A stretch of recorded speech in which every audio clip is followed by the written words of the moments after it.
రకరకాలు ఇవ్వండి. ఇవన్నీ మీకు సెల్ఫ్ అనాలిసిస్ లో భాగంగా ఒక్కొక్కటి నేను దీనిలో వీక్గా ఉన్నాను, ఈ సబ్జెక్ట్ లో వీక్గా ఉన్నాను, నెక్స్ట్ ఇంప్రూవ్ అవుతాను. మా పేరెంట్స్ నేను ఇక్కడ చేరాలని అనుకుంటున్నాను కాబట్టి నేను ఆ కాలేజీలో చదవాలనుకుంటే నేను ఈ లెవెల్ కష్టపడాలి. ఆ కష్టపడే మనస్తత్వం అనేది మన పేరెంట్స్ అనలైజ్ చేయలేరు, ఎందుకంటే వాళ్ళు కొంతవరకే చూస్తారు. మీకు మీరు సెల్ఫ్ అసెస్మెంట్ అనేది చాలా ఇంపార్టెంట్. అందుకే చెప్పాను. అండర్స్టాండ్?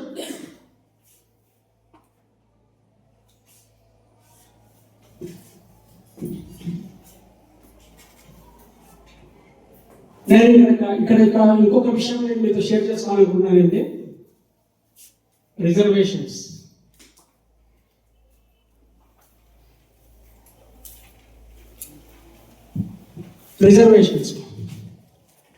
చాలా మందికి మన పేరెంట్స్ ఉండే మనకు అసలు రిజర్వేషన్ వ్యవస్థ ఏంది, అసలు ఎలా ఉంది, మనం ఎక్కడ మనకి ఎట్లా ఉంటే బాగుంటుంది అనేది చాలా మందికి తెలియదు. సో రిజర్వేషన్స్ అనేది మీకు చాలా మందికి తెలిసే ఉంటుంది, కొంతమందికి తెలిసే ఉంటుంది. 50% seats are meant for reservation candidates. So reservation అంటే దాంట్లో నెంబర్ ఆఫ్ కేటగిరీస్ ఉంటాయి. మళ్ళీ బీసీస్, ఎస్సీస్, ఎస్టీస్, ఓబీసీస్, చాలా రకాలు ఉన్నాయి దీంట్లో. సో ఈ 50% రిజర్వేషన్స్ ఏమైతే ఉన్నాయో, సో ఇది ఒక రకంగా గాడ్ గిఫ్ట్ అనుకోవాలి. ఎందుకంటే మన రాజ్యాంగం మనకు కల్పించిన హక్కులు. ఈ రిజర్వేషన్స్ మీరు అందరూ కూడా ఇట్లా చేసుకుని ట్రై చేయండి. ఎవరైతే ఉన్నారో రిజర్వేషన్స్ కేటగిరీలో ఉంటే డెఫినెట్గా it is going to stretch major role. ఎందుకంటే మీకు తెలియదు అది రిజర్వేషన్స్లో ఉండే ర్యాంక్ ఎంత డిఫరెన్స్ వస్తుంది. నేను చూసాను, మా అబ్బాయికి తెలియదు, రిజర్వేషన్ వ్యవస్థ గురించి మాకు తెలియదు, అది కూడా మీకు చెప్తాను. మా అబ్బాయికి ఎంసెట్లో నియర్ అబౌట్ 182 మార్క్స్ ఎన్నో వచ్చాయి అవుట్ ఆఫ్ 360. ఆ టైంలో 360 మార్క్స్కు 182 వచ్చాయి. ఇద్దరు క్లాస్మేట్స్, ఇంకో అబ్బాయి మురళీకృష్ణ అని ప్లస్ మావాడు, ఇద్దరు క్లోజ్ ఫ్రెండ్సే. ఇద్దరికి సేమ్ మార్క్స్ వచ్చాయి. అండర్స్టాండ్? అర్థం చేసుకోండి రిజర్వేషన్ వ్యవస్థ ఎట్లా ఉంది అనేది చెప్తున్నాను, ఎగ్జాంపుల్ చెప్తున్నాను. సో మా వాడికి 4700 ర్యాంక్ వచ్చింది.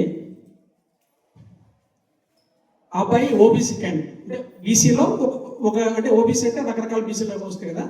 ఆ అబ్బాయికి 1800 ర్యాంక్ వచ్చింది. See the difference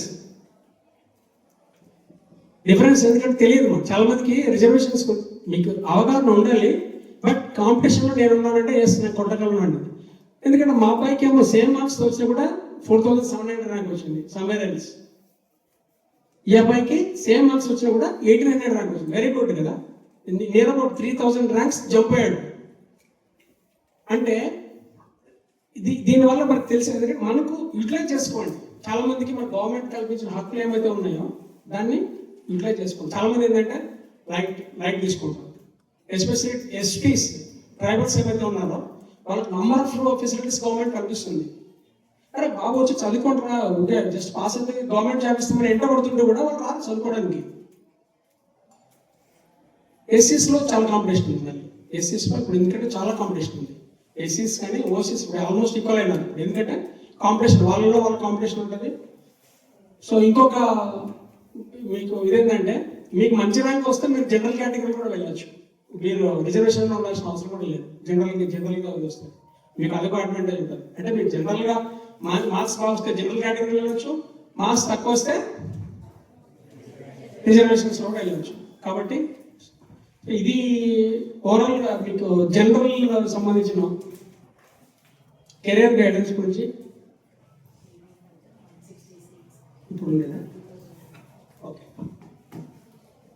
so madam ఇప్పుడే ఆన్లైన్లో కొట్టారు నీట్ అది ఐఐటి మెయిన్స్లో 18,160 సీట్స్ ఉన్నాయి త్రూఅవుట్ ఇండియాలో. ఐఐటీస్లో 18,160. ఇందాక నేను 14,000 చెప్పాను కదా, ఇప్పుడు 18,000.